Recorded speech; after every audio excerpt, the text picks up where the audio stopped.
अहो भाई की हो? हम जा रही बाहर देमा तो 4-5 बोरा चावल उबल दे दे हमरो बाल बच्चा उजा खैते। अरे 4-5 बोरा चावल चावल है रे?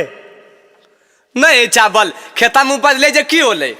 अरे नहीं जानो कि मारा हो गले खेता में साल धान उपजले नहीं उपजले तो ऐसी भर बोरा कोठिया में चाउर धैले और धान बेच के टीवी लगैनी फ्रिज लगैनी। अरे तो की कहना हो ने फरिया के कह ठीक नहीं तोरा तो घारा से एगो अन्न नहीं देबो तो खेतिया करे लाबो ही। ऐसे कैसे नहीं दमी हो? खेता में आधा हमार हिस्सा नहीं हो अब पूंजिया में भेजिए दियो तो मतलब खाऊ लगी नहीं दमी हम बाहर में रोई तो खरीद के बाल बच्चे खाइए। आहो नहीं मिलतो तो नहीं मिलतो। आहो नहीं मिलता नहीं तो खेत घर में आधा आधा कर हम अपन खेत बटैया लगा देबे कम से कम खाए भर तो धान चाउर देते ने।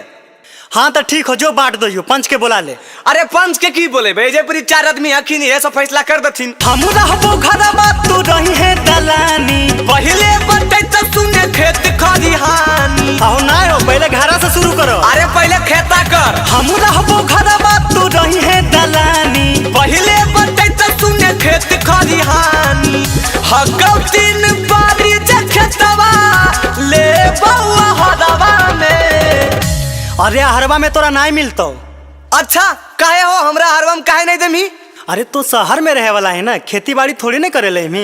अरे हम खेती करिए चाहे खेता के बेच दिए तो ओकर मालिक ही तो अधिक ना हिस्सेदार हो। अरे मारबो ना एक थोपी तो गिर जेमी। अच्छा तो मारमी हमरा जब दे दलिया ने एक लाठी बे तो नच के गिर जिमी के तू? अरे हाँ हम हाँ ताई लड़िए ले आओ पड़ाक पड़ाक। मार दे। अरे छोड़ाई नो अरे नहीं चली ना ये बताइए दिए।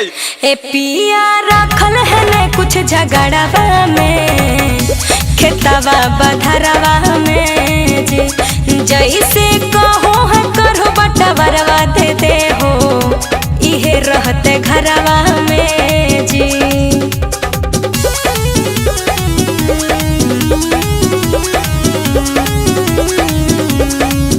नदी पर बाला बटाई तो खेत बीच बीच हो ओ करो में ले बहु हम पेड़ावा सहित हो। अरे तोर मन में न एकदम बेईमानी घुसल हो।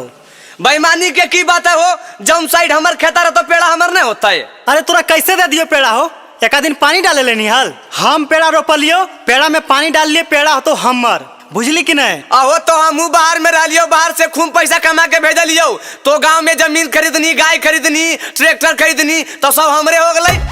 ए जी रहे दे हो राखो जी मन में सबूरी बने दे हो राजा इनका कदे हो इच्छा पूरी।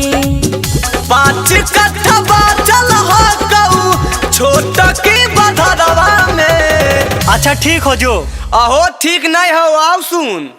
अरे अब की होलो रे? जे सब्जिया वाला खेतवा हो ने ओकरो में आधा लेबो। अरे चुपचाप रह ठीक नहीं अपन पैसा से खरीदल के समझ ली।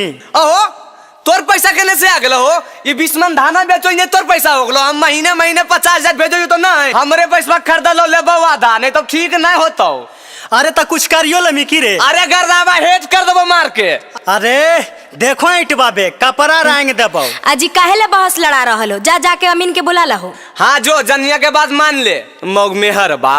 ए पिया रखल है ने कुछ झगड़वा में खेतवा बधरवा में जे जैसे कहो है करो बटवरवा दे दे हो इहे रहते घरवा में जी।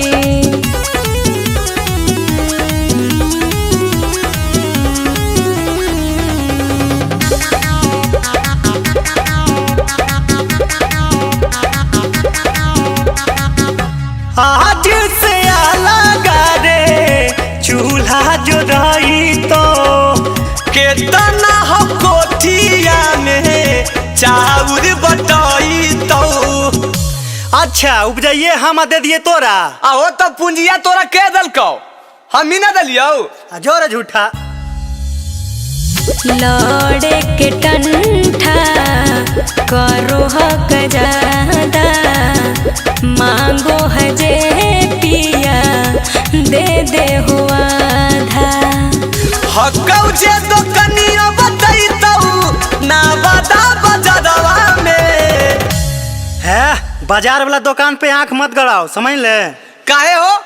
बाजार वाला दुकान हमार नहीं है की? अरे हमर ससुराल से मिल ले हल। अच्छा, आज तक तू हमरा नहीं बताइल कि तोर ससुराल के है। आज बटबरवा घड़ी तोर ससुराल के हो गए और नैहर के हो गए। अरे तो पढ़ल लिखल ही न, ओकर कागज ले देख ले। अरे कागज उगज हम नहीं देखबो, हम नहीं जानो। ये तोर ससुरालिया वाला के अपने खाए ले नहीं मिलो और तोरा दुकान देताओ है। देख ले हमर सास ससुर पे नहीं जो भाई, नहीं तो अहिड़ दबो है। मारवन बैग काना गहिर कर दबो। अरे तियाओ, अरे तो हम ने क्या भाग रहा? आगे आगे पकड़न के एकरा मार दबे। हाँ तो मार दमी, बड़ी बसगर नहीं मारबो काना दलिया पर के गिरमी जाके धाना का रिया पर। पिया रखल है ने कुछ झगड़ावा में, खेतवा बधरवा में जे जैसे